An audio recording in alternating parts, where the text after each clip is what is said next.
चलिए लाडलो, स्वागत है आपका हमारे यूट्यूब चैनल कामिल सर जीएस पॉइंट में। चलिए आज आपके लिए कुछ मोस्ट इम्पोर्टेंट क्वेश्चन लेकर आया हूँ। आज उन पर चर्चा करते हैं, ठीक है। चलिए आज के जो क्वेश्चन होंगे वो 20 क्वेश्चन हैं और वो आपके लिए बहुत इम्पोर्टेंट होने वाले हैं, तो इन पर सब पर हम प्रकाश करेंगे, ठीक है। और इसकी मैं पीडीएफ भी आपको प्रोवाइड करवा दूंगा, जिसका लिंक डिस्क्रिप्शन में मिल जाएगा, या फिर आप हमारे जो टेलीग्राम चैनल है उसको ज्वाइन कर लेंगे, ठीक है। टेलीग्राम चैनल का नाम है कामिल सर जीएस, ठीक है, पॉइंट। ओके, चलिए आज बात करते हैं। बहुत इंपॉर्टेंट क्वेश्चन है जो उससे रिलेटिव मैं आपको बताऊंगा कि आपके पेट एग्ज़ाम में किस टाइप से पूछे गए हैं, ठीक है। चलिए पहला क्वेश्चन है, रणजी ट्रॉफी का संबंध किस खेल से है, ठीक है लाडलो। पहला क्वेश्चन है, रणजी ट्रॉफी खेल का संबंध किससे है। तो आपके सामने ये क्वेश्चन लिखा हुआ किससे लाडलो, क्रिकेट से। लेकिन याद रखेंगे क्रिकेट का संबंध केवल रणजी ट्रॉफी का संबंध पूछ लिया, मान लो अगर पूछ लिया जाए क्रिकेट का संबंध निम्न में से किस अन्य ट्रॉफी से है, या फिर कई सारी ट्रॉफियां हैं जो क्रिकेट से संबंधित है, ठीक है, तो उनके बारे में मैं आपको बता देता हूं, ठीक है। एक तो आपने अभी देखा है किसको, रणजी ट्रॉफी को, ठीक। देखिए एक सबसे जो आता है प्रमुख रणजी, ठीक। चलिए इसको मैं थोड़ा सा हाईलाइट कर लेता हूँ।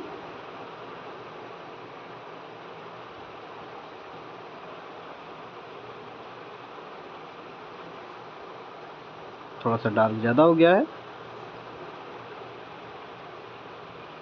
चलिए ठीक है। रणजी खेल हम देखते हैं, रणजी कई सारे जो क्रिकेट से संबंधित हैं, ठीक है, याद रखेंगे क्रिकेट से संबंधित जो ट्रॉफियां हैं, ठीक है, क्रिकेट से संबंधित जो ट्रॉफियां हैं उन पर चर्चा करेंगे, किस किस के बारे में क्वेश्चन आ जाते हैं, ठीक है। तो देखिए एक रणजी ट्रॉफी सबसे प्रमुख है, ठीक है, रणजी ट्रॉफी आपका सबसे प्रमुख है। तो याद रखेंगे रणजी ट्रॉफी का संबंध भी पूछ लेता है किससे है, ठीक है, रणजी ट्रॉफी का संबंध पूछ लेगा।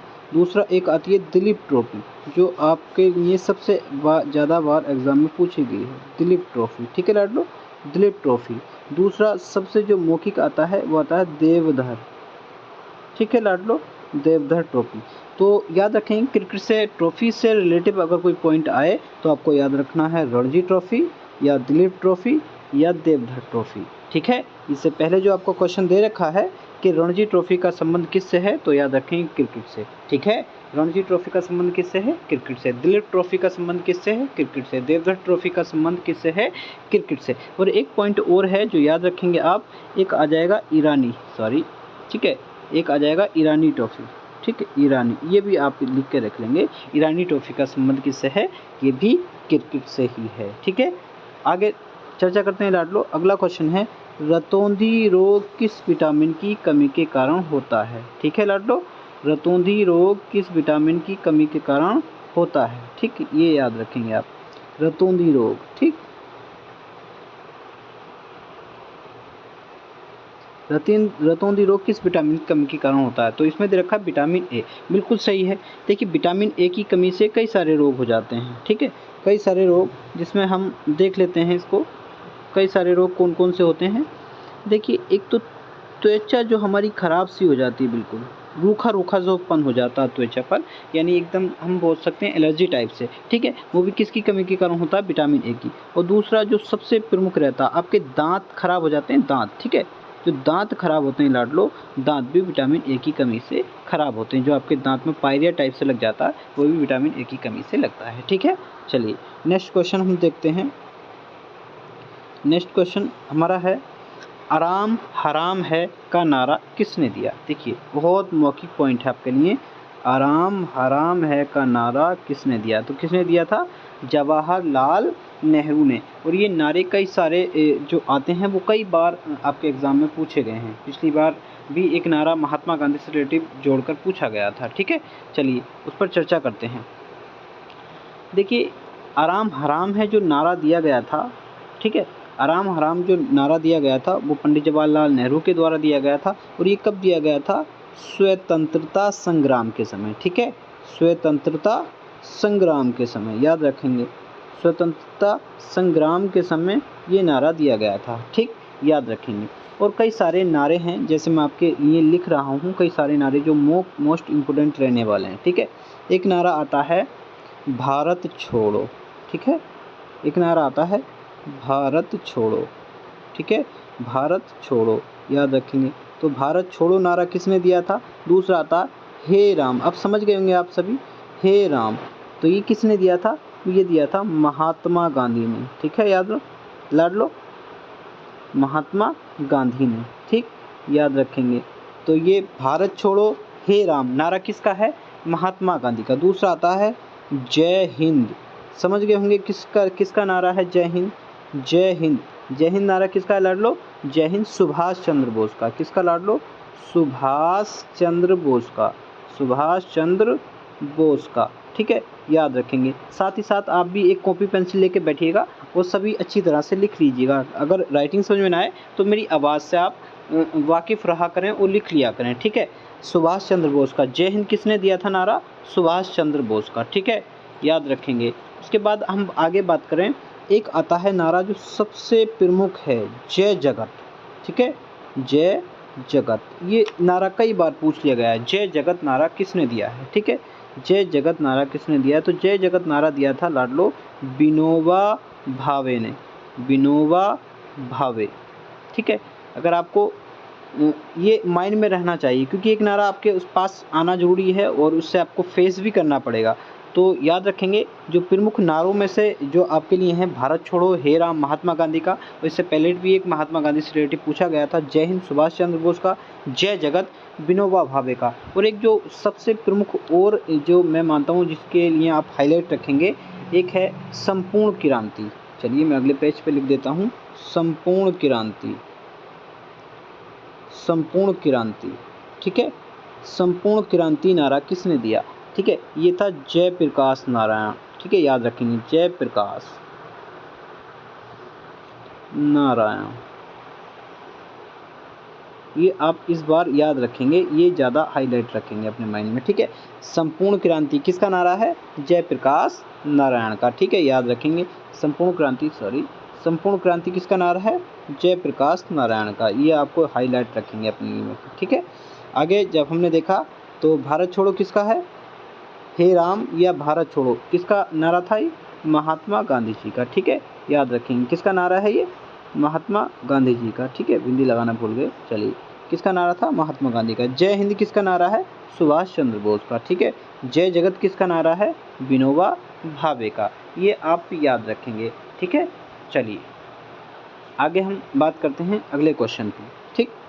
चलिए, बहुत अच्छा, अच्छे से समझ रहे होंगे आप, मैसेज करें मुझे अगर अच्छे से समझ में आ रहा होगा, ठीक है। एक देखिए इसी से जोड़ के एक अगला नारा आ गया है, इनकलाब जिंदाबाद, ठीक है। क्या नारा आ गया बेटा? देखिए सब ये अच्छी तरह से याद करके जाएंगे, इनकलाब जिंदाबाद। तो ये सरदार भगत सिंह, और याद रखेंगे सरदार भगत सिंह के साथ साथ इसमें एक नाम याद रखेंगे, हसरत मोहानी का, ठीक है। किसका लाड लो? हसरत मोहानी, सॉरी,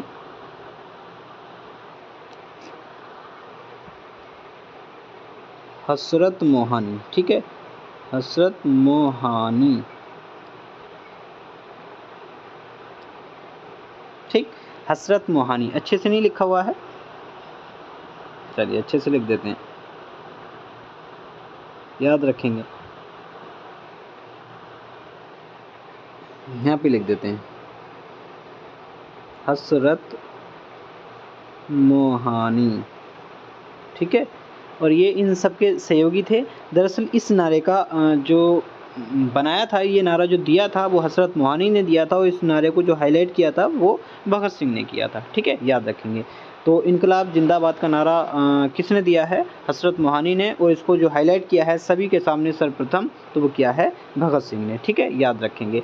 चलिए आगे जब देखते हैं हम, आगे क्वेश्चन है, निर्विरोध चुने जाने वाले एकमात्र राष्ट्रपति कौन थे? देखिए ये अभी मैं आपको केवल उसके आगे लिख रहा हूँ, वन लाइनर समझा रहा हूँ, लेकिन उसके साथ साथ कई सारे आपको पॉइंट क्लियर कर रहा हूँ, इसलिए याद रखें कि आपके माइंड में सारे क्वेश्चन चलने चाहिए, ठीक है। नीलम संजीव रेड्डी, नीलम संजीव रेड्डी, ठीक है, याद रखेंगे, नीलम संजीव रेड्डी। और यही सबसे कम उम्र के राष्ट्रपति हैं, सबसे युवा राष्ट्रपति, ठीक है, सबसे युवा राष्ट्रपति, ठीक है। अगर सबसे युवा राष्ट्रपति का नाम आएगा तो आप किसको लगाएंगे? नीलम संजीव रेड्डी को, ठीक है। अगर सबसे युवा राष्ट्रपति का नाम आएगा तो किसको लगाएंगे, नीलम संजीव रेड्डी को। इनका जो कार्यकाल था लाडलो वो 25 जुलाई से स्टार्ट हुआ था, 25 जुलाई, ठीक है, 1972 से, 25 जुलाई 1977 से, ठीक है। और रहा कब तक था, 25 जुलाई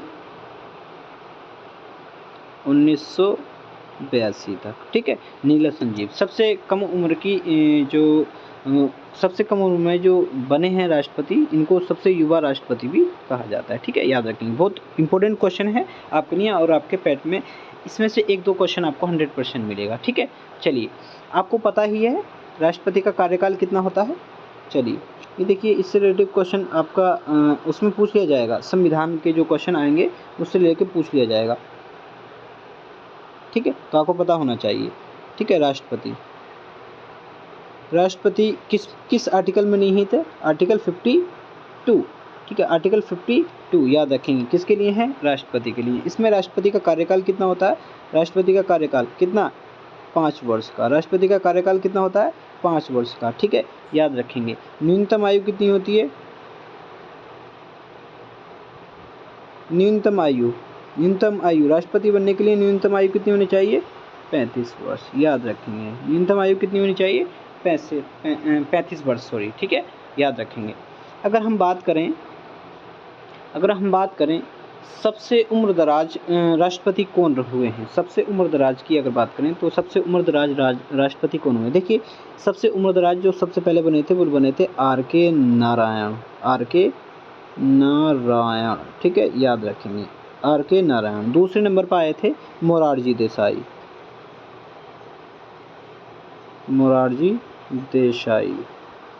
ठीक है। उसके बाद आए हैं आपके प्रणब मुखर्जी, ठीक है। ये सारे पॉइंट आपके याद रखेंगे, ये फर्स्ट नंबर के, ये सेकेंड और ये थर्ड नंबर के हैं, ठीक है, याद रखेंगे। और सबसे युवा कौन आ गए हैं आपके, जो आपको बताया था, नीलम संजीव रेड्डी,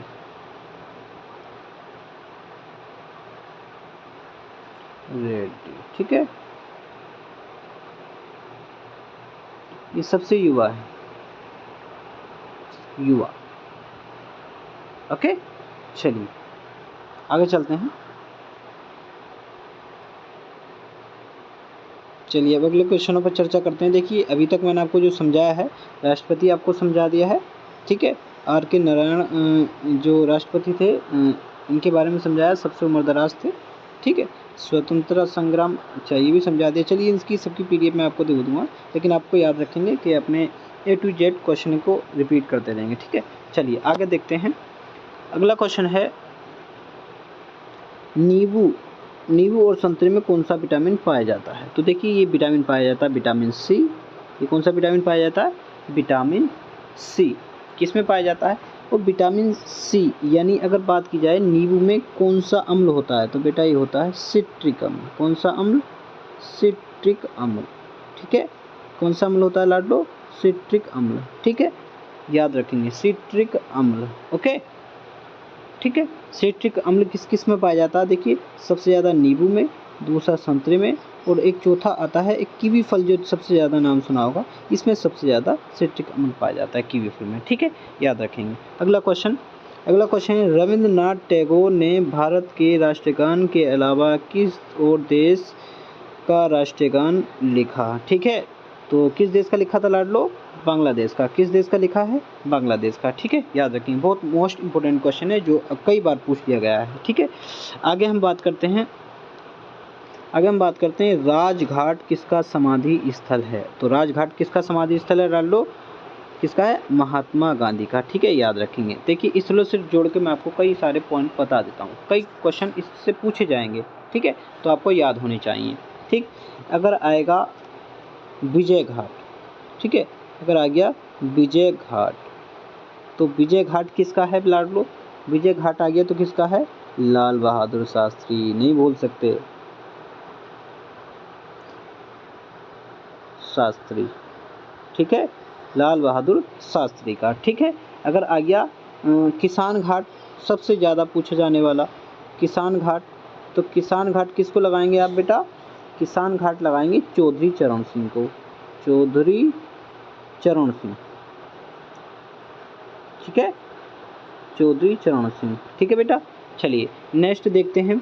एक सबसे ज़्यादा जो बात पूछा जाता है, एक पूछ लेता शक्ति स्थल। शक्ति स्थल किसकी समाधि है, ठीक है। शक्ति स्थल की अगर बात करेगा तो ये किसकी लाड लो, शक्ति स्थल किसकी समाधि है, ये बेटा इंदिरा गांधी की। किसकी बात लाड लो, इंदिरा गांधी की, ठीक है। ये याद रखेंगे, इंदिरा गांधी, ठीक है। इंदिरा गांधी की समाधि, सॉरी, इंदिरा गांधी की समाधि किस, क्या नाम है, शक्ति स्थल, ठीक है, याद रखेंगे, ठीक। अगर आता है शांतिवन, अगर आता है शांतिवन, शांतिवन तो किसका आता है, ये कई बार पूछ लिया शांतिवन, तो आप किसको लगाएंगे, पीटी नेहरू को, यानी पंडित जवाहरलाल नेहरू, ठीक है, याद रखेंगे। ये जो आपके जो इम्पोर्टेंट जो मतलब समाधि स्थल हैं वो मैंने आपको बता दिए हैं, ठीक है। चलिए नेक्स्ट क्वेश्चन पर चर्चा करते हैं लाडलो।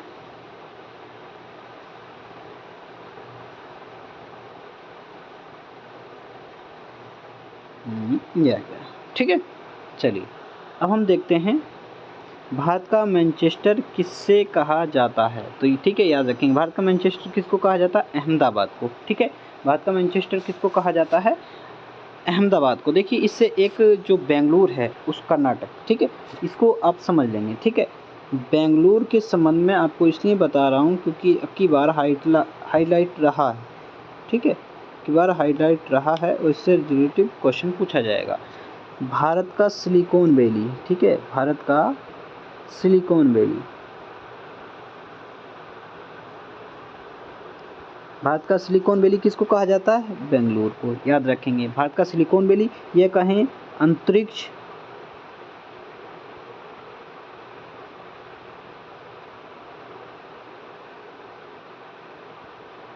अंतरिक्ष सिटी, सॉरी,